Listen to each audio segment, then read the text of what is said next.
Baik. Terkait dengan hadis 73 golongan, Nabi SAW mengatakan, iftaraqatil yahud ya ala ihda wa sab'ina firqatan. Orang-orang Yahudi terpecah menjadi 71 golongan. Waftaraqatin nasara ila ithnataini wa sab'ina firqatan. Nasrani terpecah menjadi 72 golongan. Wasataftariqu ummati ala thalathin wa sab'ina firqatan.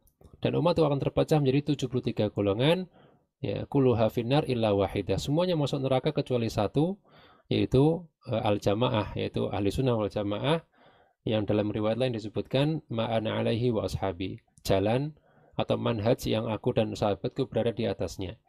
Nah, hadis ini berbicara mengenai umatnya Nabi Muhammad SAW. Dan umat yang dimaksud adalah ummah ijabah, yaitu ummah yang memang kemudian Nabi diutus kemudian menjawab seruan Nabi dan masuk Islam. Sehingga secara umum 73 golongan ini adalah mencakup orang-orang yang muslim, ya, khawarij, murji'ah dan lain sebagainya. Ya, mereka umumnya muslim, ya. Namun juga tidak menutup kemungkinan ada di antara mereka yang sampai pada derajat kufur. Ya, setiap orang yang menyimpang dari jalan ahli sunnah, tidak sesuai dengan akidah ahli sunnah, maka dia termasuk 72 golongan yang sesat. Ya, karena dari 73 kan satu yang benar, sisanya kan 72. Nah, 72 ini adalah semua yang tidak sesuai dengan akidahnya Nabi dan para sahabat dan para salaf.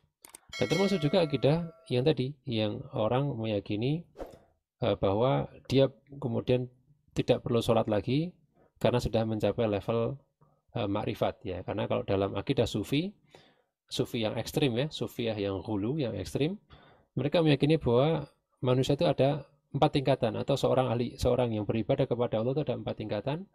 Ada syariat, kemudian torekot, kemudian hakikat, kemudian makrifat. Orang yang kemudian telah mengenal Allah Subhanahu wa Ta'ala, gitu ya, sampai pada level makrifat, maka baginya sholat dan tidak sholat itu sudah tidak kelihatan lagi. Artinya dia sholat itu sudah nggak perlu dengan cara sholat seperti orang yang masih level syariat, gitu ya. Dia dengan mengingat Allah, nah, itu sudah dianggap sholat. Nah, sehingga ini tentu keyakinan sesat, dan ini adalah keyakinan, ya, termasuk 72 golongan yang keluar dari ahli sunnah wal jamaah, dan bahkan sampai pada level kafir, karena berarti dia meyakini bahwa dia tidak harus mengikuti syariat Nabi Muhammad SAW. Ya, syariat Nabi mengatakan setiap orang wajib sholat 5 waktu. Nggak ada istilahnya sholat dalam hati, sholat batin, sholat eh, makrifat. Nah, nggak ada. Ya, semua sholat harus seperti hayah, secara sholat, dan harus pada waktunya.